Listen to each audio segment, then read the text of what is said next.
Steve Goldberg. Just testing you. Excellent. Oh yeah, how you doing? What? Hi, Jerry. Nice to see you. In this one or over here? Hang on a second. Kenny? Al was a distant cousin. Joan, this is my old daughter Lori, and this is Joan Smith. Yeah. I don't remember. My mother was know anybody else by that name. Yeah. Did your kids? You were in Glenwood. Yeah, this is like the late 70s. I lived in the Heights. No, but where your house now? Isn't that in? My house now? Yeah. Oh, I didn't realize that. I've only been there 62 years. This is all time for a change. Changed and yeah, moved out.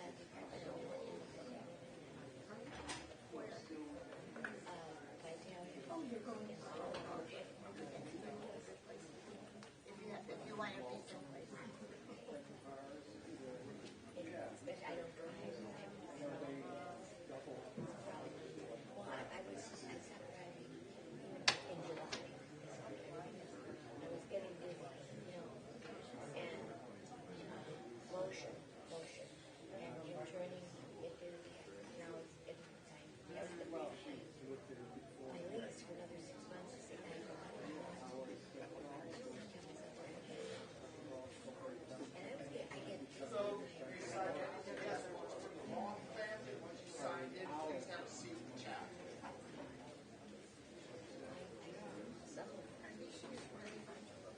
Oh yeah, they're comfortable. I think a couple of years ago. Yeah, I had a pair left that I had how many years? Really cute. But I put you have to get them your own size. These are a set. And I have them all fitted in with different things to make it nicer. And they didn't have it, and I wanted it. They're shoes. What? Oh yeah, that is a TJ Maxx. I don't know if it's a Jones, it's a name brand. I saw them.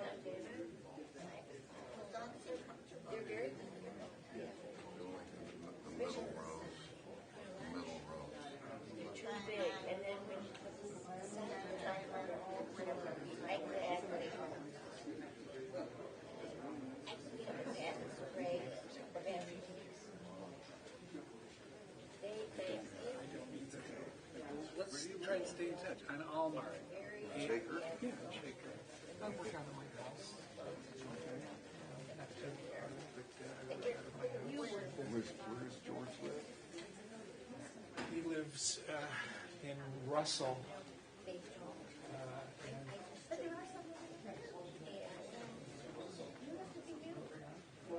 they think of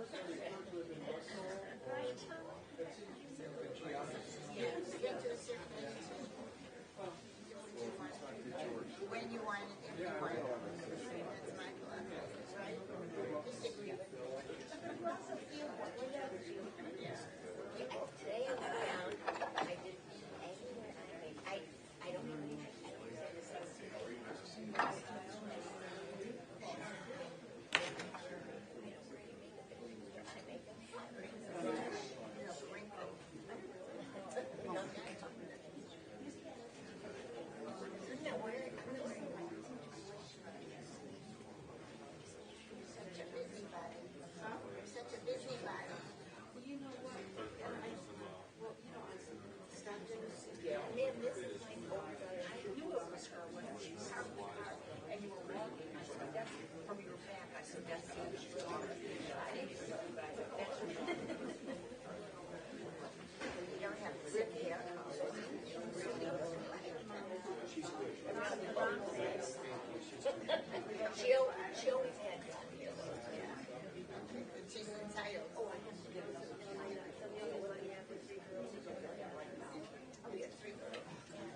place, not me.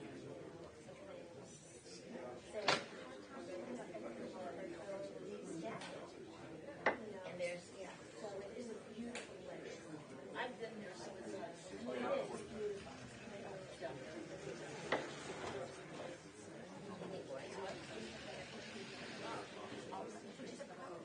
At this time, we're going to begin our service with military honors. I'm going to ask those who are able to rise. If you have been in the service and honorably discharged, you may perform the hand salute. If you are currently serving in the military, you also may perform the hand salute. Thank you.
Maybe see that this time.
On behalf of the President of the United States Army, and a grateful nation.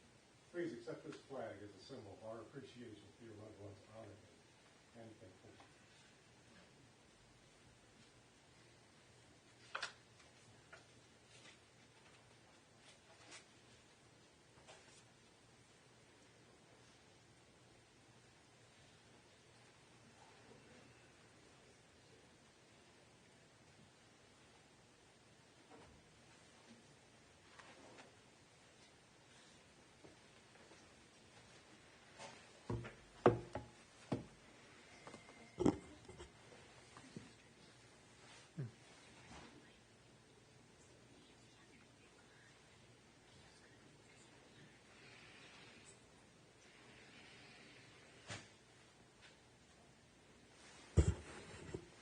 Shalom. My name is Rabbi Josh Caruso of Anshe Chesed Fairmount Temple.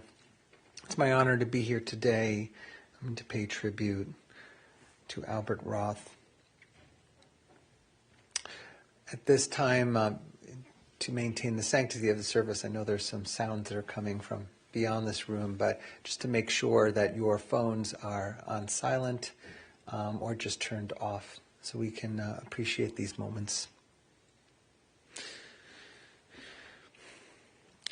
In the words of Ecclesiastes, a season is set for everything, a time for every experience under heaven, a time for dancing, a time for wailing, a time for birthing, a time for dying, a time for speaking, a time for silence, a time for seeking, a time for losing. The time of mourning is a complicated time, filled with many emotions and memories, both bitter and sweet. We begin our service with the recitation of psalms and prayers, thus linking Al's life with the 3,000-year-old tradition of the people Israel and the eternity of God.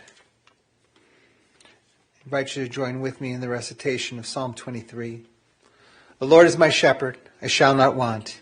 He maketh me to lie down in green pastures. He leadeth me beside the still waters, restoreth my soul. He guideth me in straight paths for his name's sake. Yea, though I walk through the valley of the shadow of death, I will fear no evil, for thou art with me. Thy rod, thy staff, they comfort me.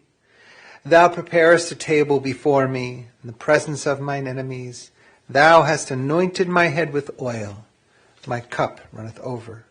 Surely goodness and mercy shall follow me all the days of my life, and I shall dwell in the house of the Lord forever. It is a fearful thing to love what death can touch, a fearful thing to love, hope, dream, to be and to lose. A thing for fools this, and a holy thing to love. For your life has lived in me, your laugh once lifted me, your word was gift to me. To remember this brings a painful joy. 'Tis a human thing, love, a holy thing, to love what death has touched.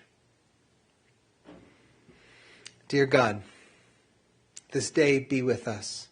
Wrap us in your presence like a blanket. Comfort our saddened souls.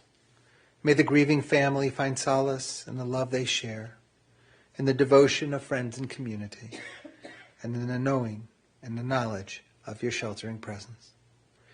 God, console us all in the faith that Albert lives on among us, in every family celebration, in each of our smiling memories, in his devotion to friends and family. Dear God, Shomea Tefillot, hear our prayers. Find favor in our dear one, beloved husband and father, and brother, uncle, grandfather, so cherished and admired. Shower your presence upon him. May he be welcomed into your presence. And we say, Amen. At this time, I know two of Al's kids, Karen and David, are going to share some words about their dad.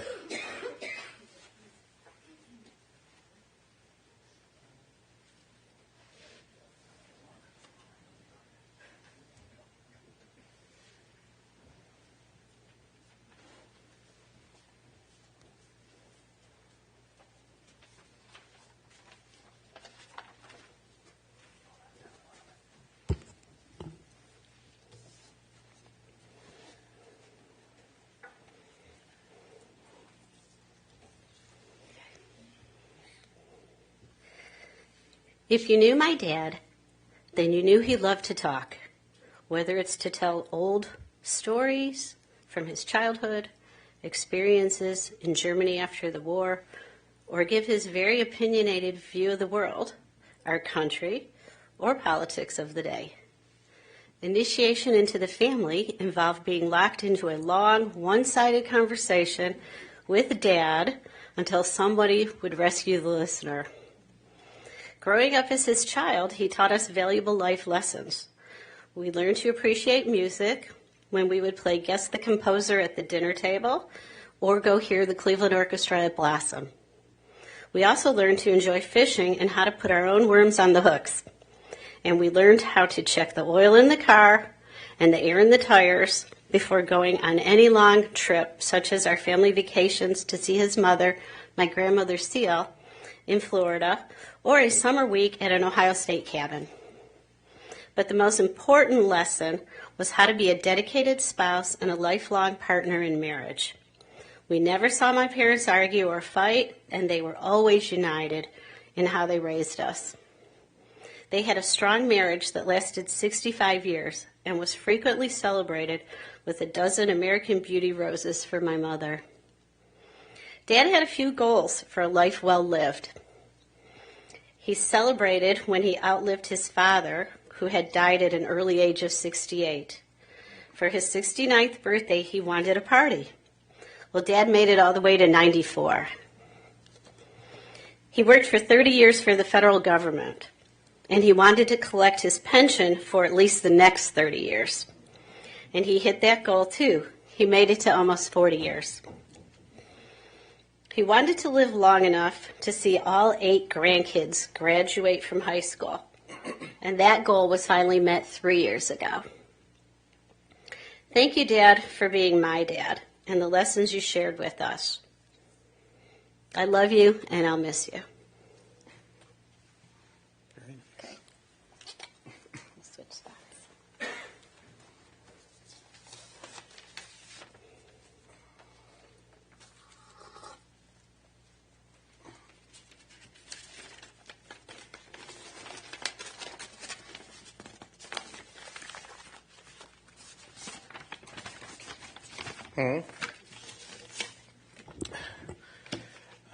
I read Karen's words before earlier in the week, and so I knew what she was going to say.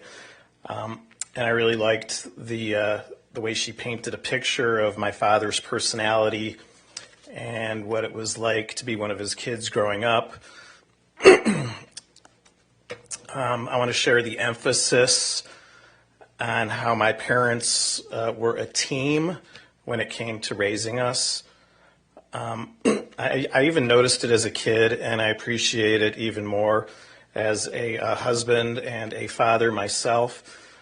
They were always on the same page. They always put us first. They always did it together. It's pretty impressive, actually, looking at it in retrospect. I'll just share a little bit about what it was like having my dad as my dad. I always enjoyed him. I always liked being around him. I always enjoyed our discussions. He was a very intelligent, very educated man, and he enjoyed conversing on a lot of topics. History, World War II, Cleveland sports, Ohio State football, music. There was always music in our house. He taught us about the great composers, Mozart, Beethoven. He taught us about big band and jazz like Benny Goodman and Glenn Miller. And he shared with us his love of the Bee Gees, which as a kid I might have thought was, a little wimpy, a little corny. But in recent years I've listened to a lot of Bee Gees, and Dad was right. The Bee Gees are great. They really are. He was not super religious, but he had a strong Jewish identity, and he instilled that in us. He was proud of the Jewish state of Israel, and he also instilled that in us. He was very interested in politics, and that's something that was talked about a lot in our house. One topic my dad was always happy to talk about was me, his son David. He always wanted to hear about my life as a child, as an adult, and he always was supportive. Even recently, when the dementia had set in and he didn't know what was going on and couldn't remember things and couldn't talk about things the way he used to, he still remembered that I was a doctor, and he always asked me how things were at the hospital. And a couple of years ago, he asked me this question, and it was during the pandemic, and I was complaining a lot. Thought my group at the hospital was kind of being used and abused a little bit, and my dad said, "Can't you talk to some other hospitals? Don't you think they could use a guy like you?" And I guess it was obvious. I should have thought of that. I could have thought of that, but even in his limited state, I needed my father to share with me some common sense wisdom. I stayed at the same place. I didn't move.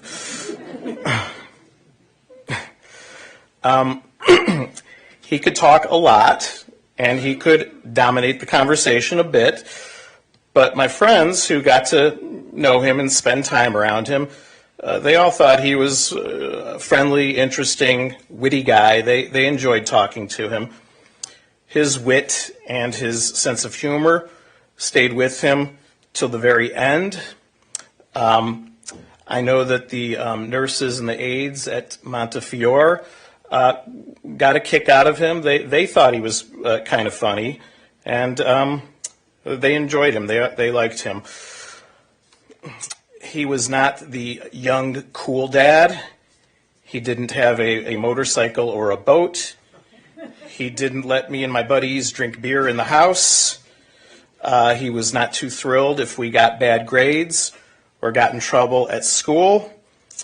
He was old-fashioned. I feel like he and my mom thought they were going to have like a 50s style family, like Ozzie and Harriet, and instead they got the 70s show, if you know what I'm talking about. But he put his family first. He could have rose higher in the ranks of the IRS, but he did not want to move his family from city to city, which is what he would have had to have done.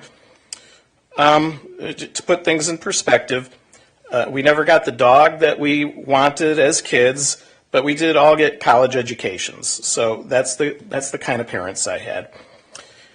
He taught me how to ride a bike and play baseball. He took us to air shows and Browns games. He grilled steaks on the charcoal grill in our South Euclid backyard, where you could look either direction and see into 10 people, 10 other backyards. We could talk to the Waxmans in speaking voice, even though they lived 4 houses up.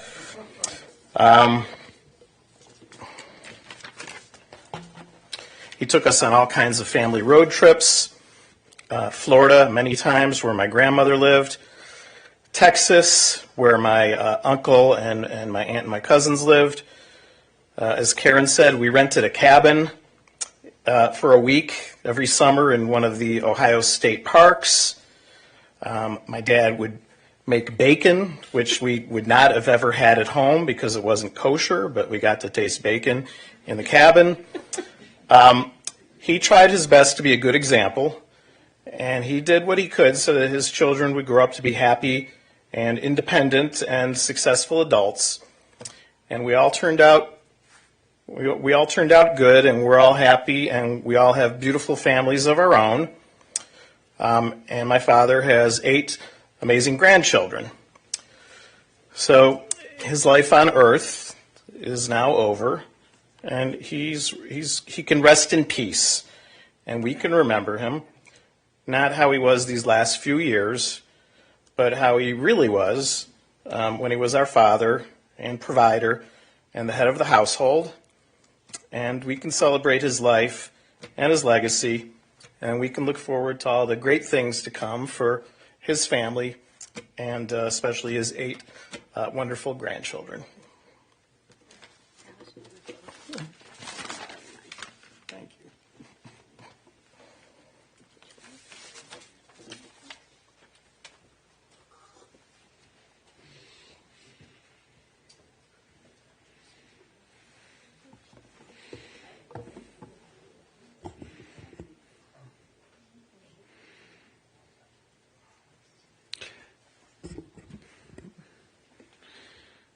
Just beautiful, Karen and Dave. And we know you speak for your sibling Steve as well, who's met with me just a couple of days ago, and with all of you, and feeling such heartfelt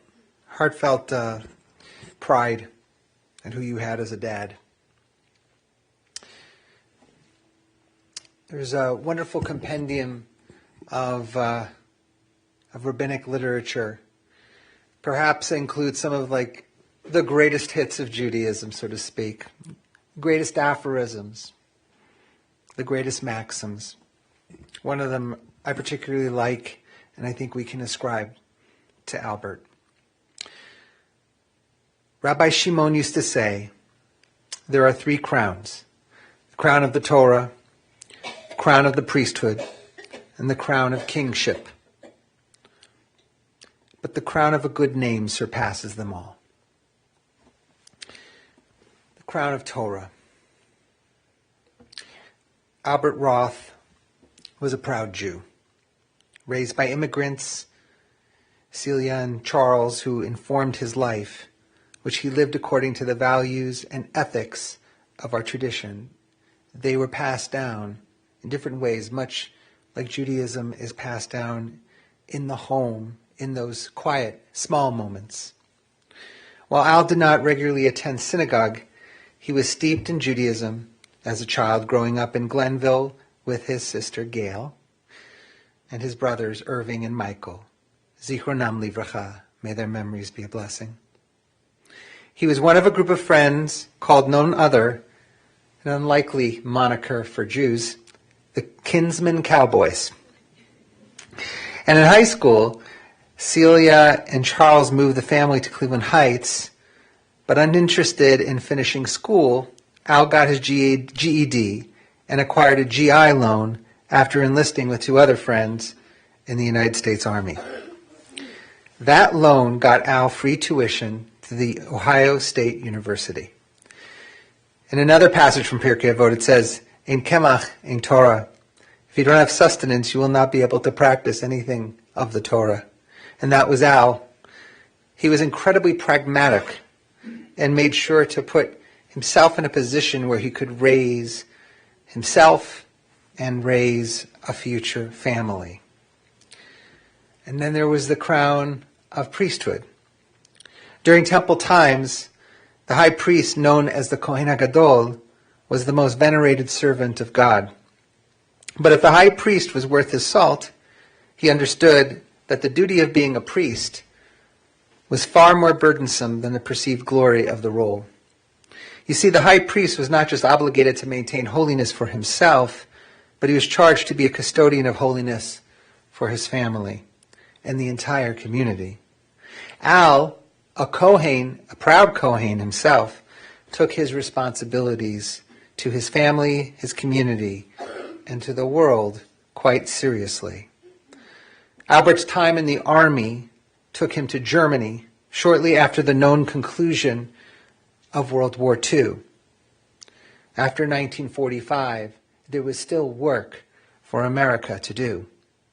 For 18 months, Al used the Yiddish with which he was raised to translate German messaging for his own country. It was a stark time for Al to serve in the war. Although there wasn't any combat, following a bitter defeat to the Allied nations, Nazi Germany fell, and the country was in a complete state of shock.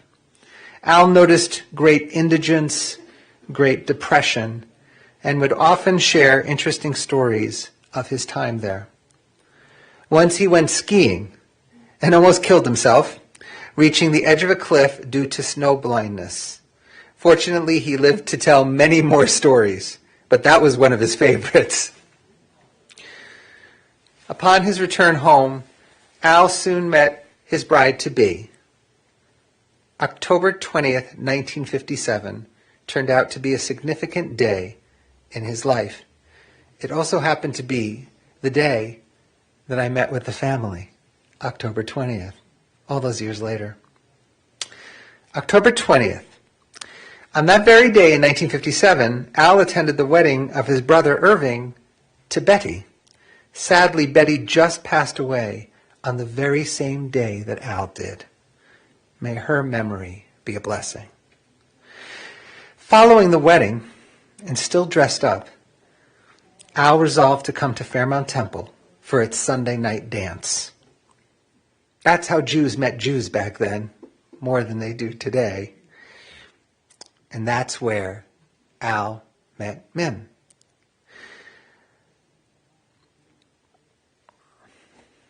Shortly thereafter, the two got together for a date. Luckily for Al, he fell into one of the categories Miriam's parents deemed essential in looking for a husband. He must be a lawyer, a doctor, or a dentist. As an aspiring lawyer, Al was kosher. But all joking aside, Mim thought Al was funny. They shared a love of music, and she could see how he would be someone with whom she could build a beautiful family. Miriam and Albert were the proud parents of Karen, Stephen, and David. They shared vivid memories that you just heard a lot of their modest home in South Euclid. Irv would arrive home every night around 5:30, maybe almost exactly at 5:30. And, I said Irv, sorry, Al would arrive home at 5:30, and dinner would be served exactly at 6.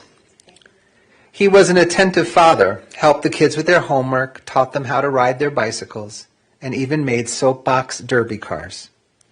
Trips to visit his mother in Florida were a tradition every other year as the kids squeezed into the back seat of their sedan for the car trip down south, with reliable stops at Howard Johnson Chains along the way. As the kids became adults, their eventual spouses became part of the family too. Daryl, Ronit, Jennifer became partners in seeing Al and Mim as their own. Soon enough, grandchildren came along as well. Accordingly, Corey, Chad, Asaf, Ariel, Spencer, Megan, Yotam, Romia were the apple of Al's eye. He attended all of their sports games, recitals, plays, orchestra performances, all with joy. Ever the teacher and mentor, he would sometimes offer unsolicited feedback, which was only meant as a loving touch for the sake of his grandchildren's growth, and I think they took it that way. Asaf was just reminding me, just sharing with me earlier that there were trips they took to the doctor when he was younger, when the kids were both working downtown, and he was just always the kind of the paradigm of just of being somebody who took care of his kids and did what he needed to do. No complaining. This was the job of a grandparent. And the crown of kingship. This crown conveys a sense of responsibility to one's community. It requires an individual with ironclad values who leads an upstanding life. This was a hallmark of Albert Roth. Al's service in our nation's army, his principled life as a husband and family man, his diligence as a lawyer, served the community well. Al was appointed as a revenue officer with the Internal Revenue Service and was later promoted to Chief of Special Procedures and remained with the IRS until he retired in 1985. And yes, what a beautiful long retirement he had. He was often dispatched to other IRS offices to train others on bankruptcy and collection law. And then finally, the aphorism of Pirkei Avot, but the crown of a good name surpasses them all. Indeed, it was Al's good name that we remember most notably today. After retirement, he continued earning that good name. He maintained his passion for photography, his particularly snapping pictures of his grandchildren, a hobby that Chad no doubt picked up from him. Al gardened, played tennis, went mall walking with friends, served as the South Yuko Democrat with ward club officer, served on the loan committee of Century Federal Credit Union, and heard lemon law cases as a mediator for the state of Ohio. He liked catching up on the news and current events, as you've heard, particularly politics. He had an affinity for President Kennedy. And Al had his opinions. Did I say Al had his opinions? Al had his opinions, and would share them sometimes with letters to the editor for the Plain Dealer and the Cleveland Jewish News. He liked to sing, he liked to swim, he loved classical music, and yes, even the Bee Gees. And sometimes he would let the kids play music in the car on those road trips. What a life he lived, a beautiful, long life, and truly a one who had a crown of a good name that surpasses them all. Zichrono livracha, may Al's memory be a blessing, and let us say, Amen. I invite you to now rise as you are able for the chanting of El Malei Rachamim, the memorial prayer. El Malei Rachamim, Shochein Bamromim, Hamsei Menucha Nechona, Tachat Kanfei HaShechina, במעלות קדושים מותרים, כזוהר רגיע מזהירים את נשמת אברהם ינקל בן חיל וציפורה, שלח לעולמו, בגן עדן תהי מנוחתו, אנא בעל הרחמים, הסתירהו בסתר כנפיך לעולמים, וצרור בצרור החיים את נשמתו, אדוני ונחלתו, וינוח בשלום על משכבו, ונאמר אמן. El Malei Rachamim, exalted, compassionate God, grant infinite rest in your sheltering presence among the holy and the pure to the soul of Albert Roth, who has gone to his eternal home. Merciful One, we ask that our loved one find perfect peace in your eternal embrace. May his soul be bound up in the bond of life. May he rest in peace. And let us say, Amen. As we turn to the conclusion of our service, we will move from the funeral home to Mount Olive Cemetery for the burial. Shiva at the Roth residence will take place at 1992 Eden Hall after interment until 5 p.m. and then 7 to 9 p.m. tonight. There will be a Shiva minyan at 7, I think. Well, it says 7 here, but I think we said 6:30, so I just want to make sure. So why don't we say the Shiva will start at 5 p.m. tonight, and then we'll resume at 6:30 for the Shivas. Would you like to do 7? Okay. We're having a meeting at the Mound here, so this is... Sorry? Yep, got it. Okay. So family will be sitting tonight until 5. There'll be a brief hiatus, and then we'll resume at 7 p.m. to 9 p.m. The Shiva Minyan will take place at 7 p.m. tonight. Tomorrow the family will be sitting from 2 to 4 and from 7 to 9 at the same residence. Donations can be sent to the Jewish Family Service Association of Cleveland.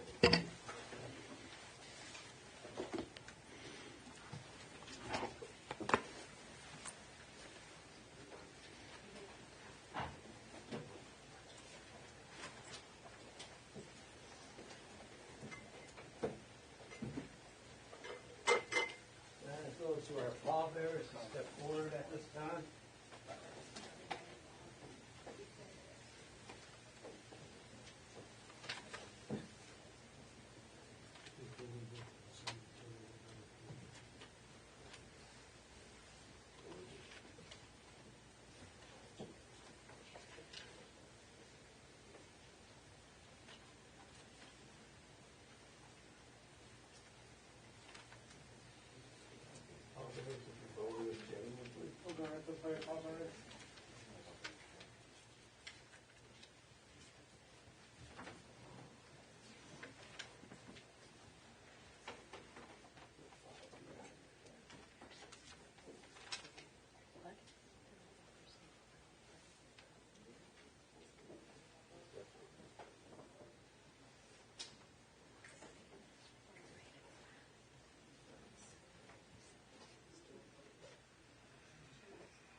Ismoilo David, Adonai Roi, Lo Esar, Ino Yeshi.